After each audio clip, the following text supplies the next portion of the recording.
नमस्कार सबैजनालाई। सताजै आज पनि 2077 साल चैत 25 गते बुधबार प्रकाशित विषयगत लोकसेवा सामग्री लिएर आएकी छु। प्रश्न नम्बर 1, वित्तीय विवरण भनेको के हो? यस अन्तर्गत के पर्दछन्? संक्षेपमा चर्चा गर्दै वित्तीय विवरणको महत्त्वबारे लेख्नुहोस्।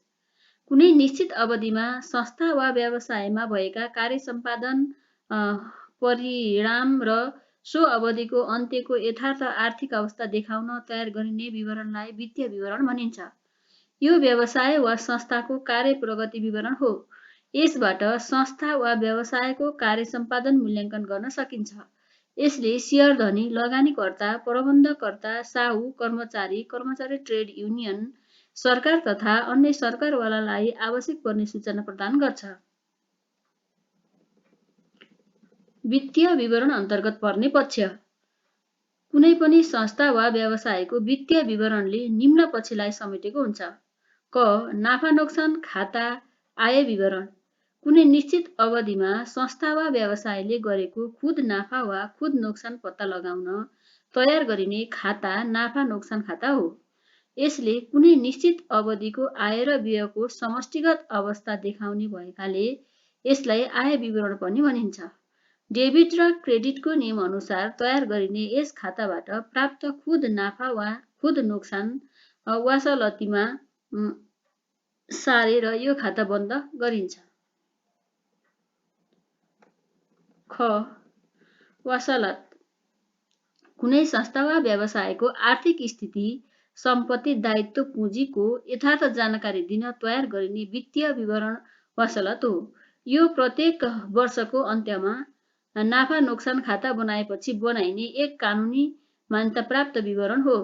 आर्थिक वर्षको अन्तिम दिन तयार गरिने यस विवरणको दायाँतर्फ सम्पत्ति र बायाँतर्फ दायित्व देखाउनुपर्छ।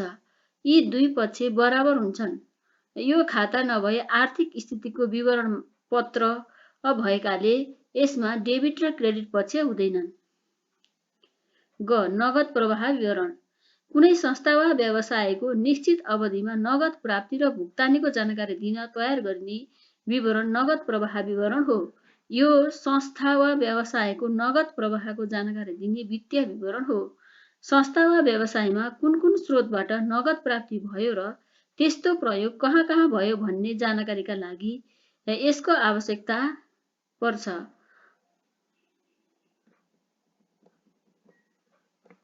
प्रोद्भावी लेखा प्रणाली अवलम्बन गरेर तयार गरिने यो विवरण नगद कारोबारको सारांश हो। यसले नगद सम्बन्धमा निर्णय गर्न आधार प्रदान गर्छ।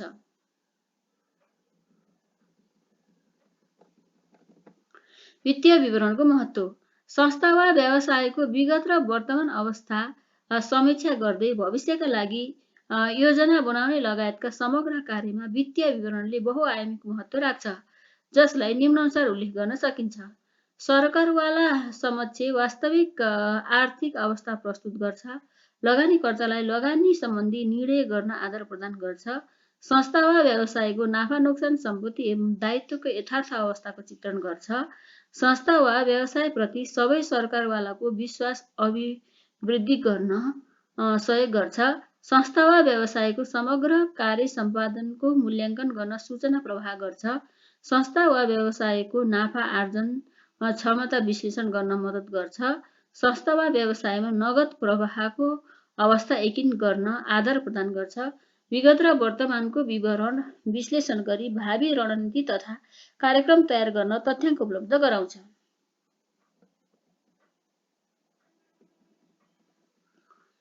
प्रश्न नम्बर 2, भन्सार कार्यालयमा भन्सार एजेन्टको भूमिकाबारे लेख्नुहोस्।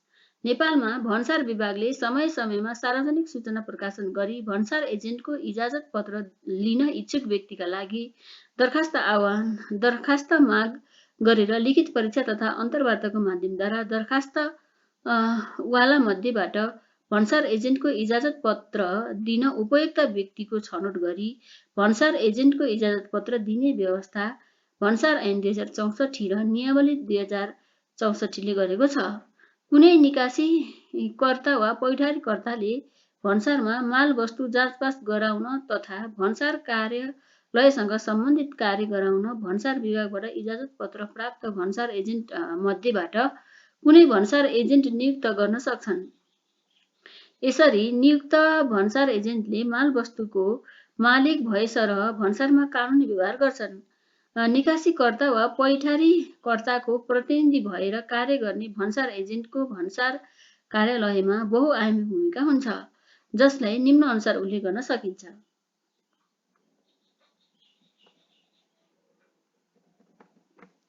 निकासी तथा पैठारी हुने मालवस्तुको सही र यथार्थ घोषणा गर्ने, वास्तविक कारोबार मूल्य घोषणा गर्दै मालवस्तु जाँचपास गर्न भन्सार प्रज्ञापन पत्र फारम भर्ने, मालवस्तु जाँचपास गर्नका लागि मालवस्तुको प्रज्ञापन पत्र, बिल बीजक तथा आवश्यक कागजात संलग्न गरी भन्सार अधिकृत समक्ष पेश गर्ने, मालवस्तुको मालिकको प्रतिनिधि भई मालवस्तुमा रहेको राजस्व दाखिला गरेर मालवस्तु जाँचपास गराउने, भन्सार ऐन नियमको पूर्ण पालना गर्ने, भन्सार जाँचपास प्रक्रियालाई सरलीकरण गर्न भन्सार कार्यालयलाई आवश्यक सहयोग पुर्याउने, भन्सार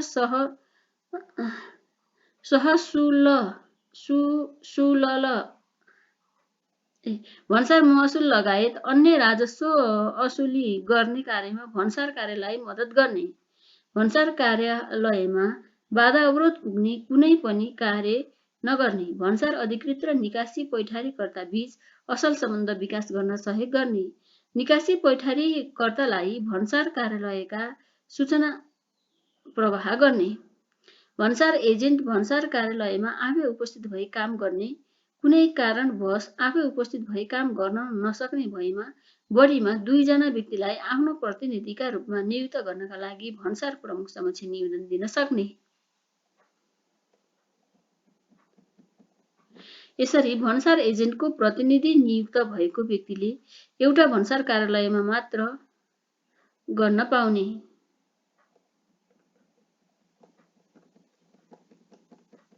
प्रश्न नम्बर 3, नेपालको निजामती प्रशासनमा विद्यमान सरुवा प्रणालीका सकारात्मक र नकारात्मक पक्षको विवेचना गर्दै सरुवा प्रणालीलाई संगठन र कर्मचारी दुवैको हित अनुकूल बनाउन कार्यान्वयन योग्य सुझाव प्रस्तुत गर्नुहोस्।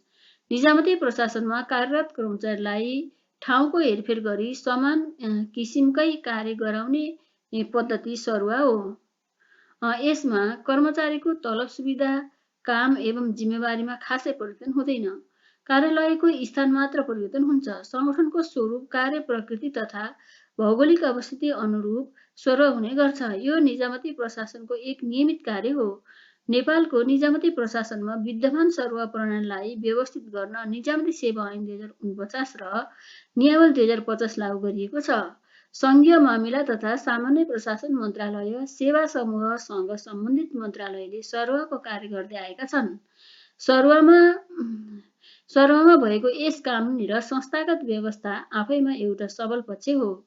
नेपालको निजामती प्रशासनमा विद्यमान सरुवा प्रणालीका सकारात्मक र नकारात्मक पक्षलाई निम्न अनुसार विवेचना गर्न सकिन्छ। सकारात्मक पक्ष, देशको विभिन्न भौगोलिक क्षेत्रको अनुभव दिलाउने गरी सरुवा व्यवस्थित गरिएको, सरुवाको समय तालिका, सरुवाका आधार तथा सरुवा गर्ने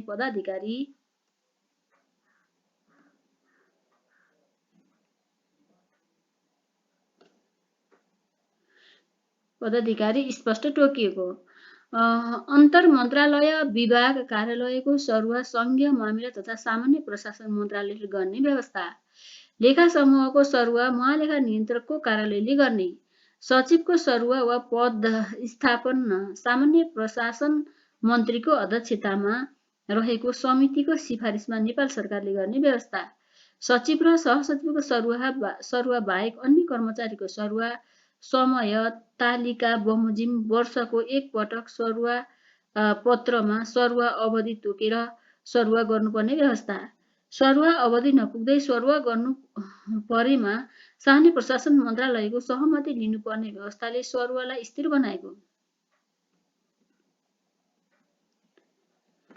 भौगोलिक क्षेत्रलाई दुर्गम हुँदै सुगम क्रमशः क, ख, ग र घ वर्गमा विभाजन दुर्गम क र ख वर्गमा कम्तीमा 1.5 वर्ष र सुगम ग र घ वर्गमा कम्तीमा 2 वर्ष अवधि तोकिएको।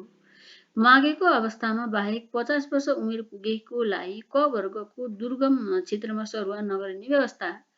उमेरको कारणबाट अनिवार्य अवकाश हुन 1 वर्ष वा सोभन्दा कम अवधि भएकालाई मागेको अवस्थामा बाहेक सरुवा नगरिने व्यवस्था।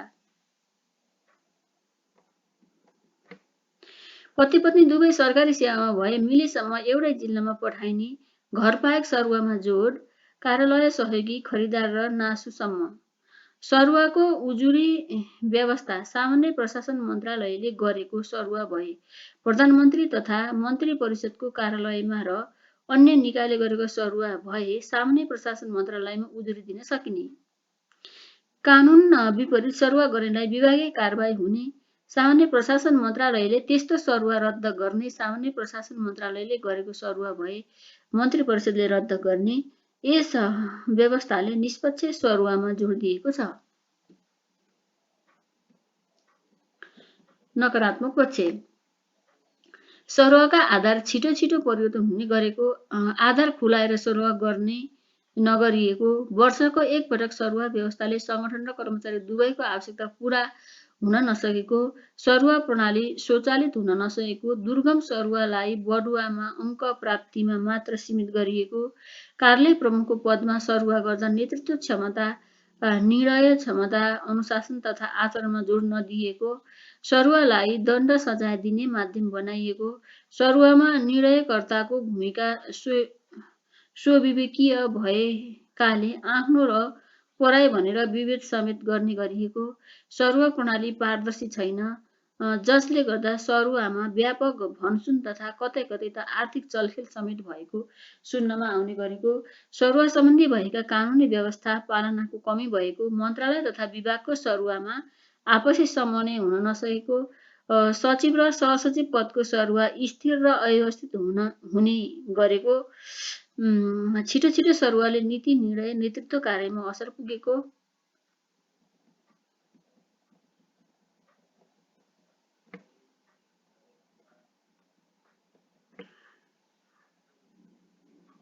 दुई वर्षीय सरुवा पद्धतिले कतिपय कार्यालयमा लामो समयसम्म कर्मचारीको अभाव हुने गरेको, वृद्धि विकासका बहुआयामिक पक्षमा सरुवालाई प्रयोग नगरिएको, सरुवामा पूर्व सूचना पद्धति लागू नगरिएको, प्रदेश र स्थानीय तहमा सरुवा पद्धति समन्वयात्मक हुन नसकेको, सरुवा प्रणालीलाई संगठन र कर्मचारी दुवैको हित अनुकूल बनाउने उपाय, सरुवाका आधार प्रष्ट गर्ने,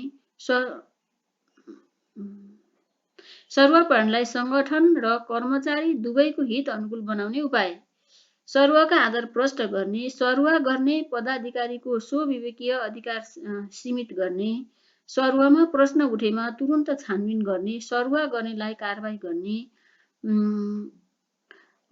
कार्यालयमा पद रिक्त हुँदा नै सरुवा गर्ने व्यवस्था गरी नियमित कर्मचारी आपूर्तिको व्यवस्था मिलाउने, सचिव, सहसचिव तथा कार्यालय प्रमुखको पदमा सरुवा गर्दा नेतृत्व क्षमता, निर्णय क्षमता, अनुशासन, आचरण, विकास तथा सेवा प्रवाहमा सहजीकरण लगायतका पक्षको मूल्याङ्कन गरेर सरुवा गरी विकास, सुशासन तथा अनुशासन कायम गर्ने।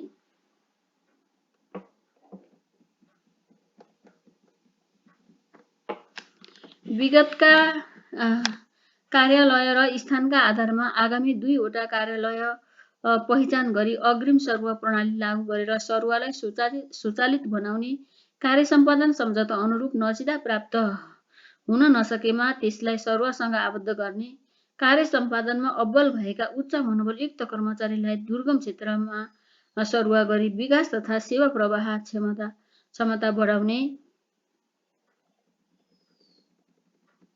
प्रदेश र स्थानीय तहमा रहेका सङ्घीय निजामती सेवाका पदको सरुवा गर्दा सम्बन्धित तहसँगको समन्वयमा मात्र सरुवा गर्ने, अन्तर मन्त्रालय तथा विभागको सरुवामा सम्बन्धित मन्त्रालय विभागको सहमति लिएर सरुवा गर्ने, दक्ष एवं अनुभवी कर्मचारी सम्बन्धित निकायमा टिकाइ राख्ने व्यवस्था गर्ने, सरुवामा राजनीतिक नेतृत्वले हस्तक्षेप नगर्ने, मन्त्री र सचिवको प्रष्ट कार्यविभाजन गरी सरुवामा थप प्रष्टता ल्याउने,